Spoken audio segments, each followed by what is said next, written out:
Welcome back. Now, one of the things that you'll want to do is you want to make sure your live stream recording is distributed widely.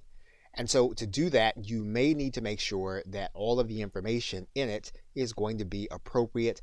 And so to do that, what you're going to do is you're going to go to your Creator Studio.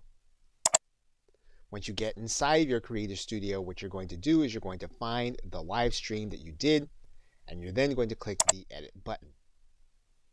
Once you click that Edit button, you're going to notice an element at the top that says Enhancements. And there are two things you're going to be able to do here. You're going to be able to blur faces, and you're going to be able to start that process by clicking the Edit button. Now, this is a process that YouTube is going to go through, and it's going to take some processing time for it to complete. So that entire process for that video took about 8 minutes. So what we're going to do is we're going to close out the timer, and then we're going to select the faces of the individuals that we want to have blurred. We can decide to just select them all, and then this will blur their faces throughout the entire video. We can deselect them all and then choose only those that we want to be blurred. We can also choose specific areas of our video to be blurred.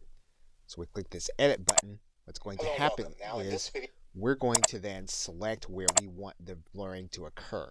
In this case, we can select the objects that we want to have blurred.